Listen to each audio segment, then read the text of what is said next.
To understand why Voldemort made Horcruxes, we need to know what they actually are. A Horcrux is an object that a dark wizard can use to hide a fragment of their own soul. With a Horcrux intact, a wizard can avoid death, even if their physical body is destroyed. As long as one Horcrux exists, they can't fully die. Horcruxes were invented by an ancient dark wizard named Herpo the Foul, but Voldemort pushed this magic to new extremes. Rather than creating just one Horcrux, which is terrifying enough, Voldemort chose to split his soul into 7 pieces, believing that the number 7 would give him ultimate power and resilience. This choice would have profound consequences for Voldemort, and ultimately lead to his downfall. Creating a Horcrux is not easy or even remotely moral. It requires committing murder, an act so evil that it literally rips apart the murderer's soul. After killing, the wizard performs a special dark spell to separate a piece of their soul and place it inside an object. Voldemort took special care to select each Horcrux object, choosing only those he believed were worthy of housing his soul, but in the end, this dark strategy became his weakness, as we'll see with each Horcrux. The first Horcrux Voldemort ever created was a simple-looking diary he owned as a teenager at Hogwarts. But this was no ordinary diary. Voldemort used the diary to store part of his soul, allowing it to possess and influence others. Voldemort created this Horcrux in 1943 after killing Myrtle Warren, who later became known as Moaning Myrtle. This murder tore a piece of Voldemort's soul from him, which he then locked inside the diary. The diary's power lay in its ability to control whoever wrote in it. We see this in the Chamber of Secrets, when Ginny Weasley, under the diary's influence, unknowingly reopens the Chamber of Secrets and unleashes the deadly basilisk. Voldemort intended this diary to serve as both a Horcrux and a weapon, demonstrating his confidence that no one would ever realize its true nature. But the diary's destruction came unexpectedly. When Harry Potter stabbed it with a basilisk fang, the venom destroyed the fragment of Voldemort's soul within it, rendering it powerless. This was the first Horcrux to be destroyed, and it marked the beginning of Voldemort's eventual defeat.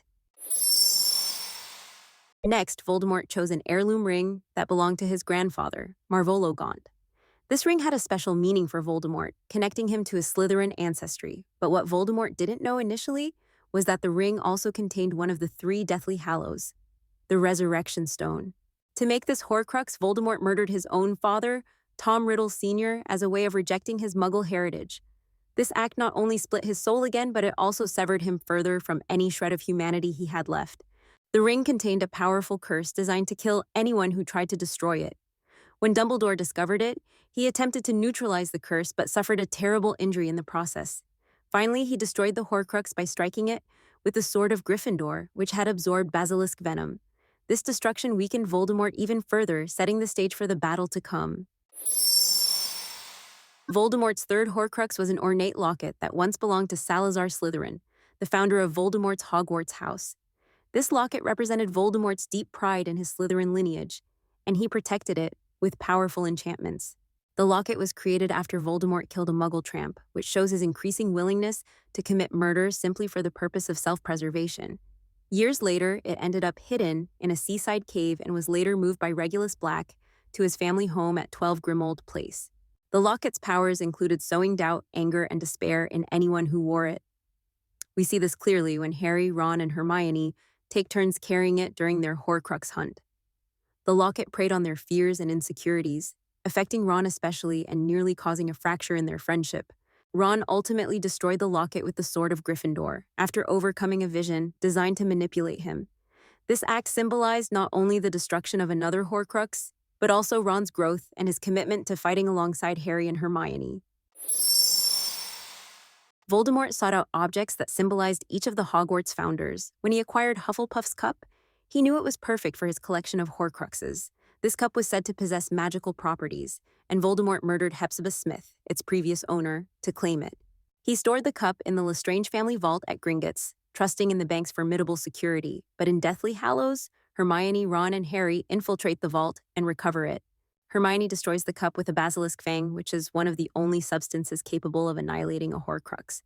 This scene is particularly satisfying as it happens during the chaos of the Battle of Hogwarts, symbolizing the final unraveling of Voldemort's dark plan. The next Horcrux is a tiara, or diadem, that once belonged to Rowena Ravenclaw, symbolizing wisdom and knowledge. Voldemort tracked it down during his travels and turned it into a Horcrux after murdering an Albanian peasant. He chose to hide it at Hogwarts, specifically in the Room of Requirement. This hiding spot, known only to those who truly understand the room's secrets, kept the diadem hidden for decades. However, during the Battle of Hogwarts, Crabbe accidentally destroyed the diadem by conjuring fiendfire, a magical fire that's nearly impossible to control. The intense flames consumed the diadem along with the piece of Voldemort's soul inside it. Nagini, Voldemort's loyal snake, was the only living creature he turned into a Horcrux. He made her a Horcrux after killing Bertha Jorkins, a witch he encountered during his years in exile. Nagini had a special connection with Voldemort, and as a Horcrux, she became his most trusted companion. However, this also made her a significant target during the Battle of Hogwarts, as she was the final Horcrux keeping Voldemort tethered to life.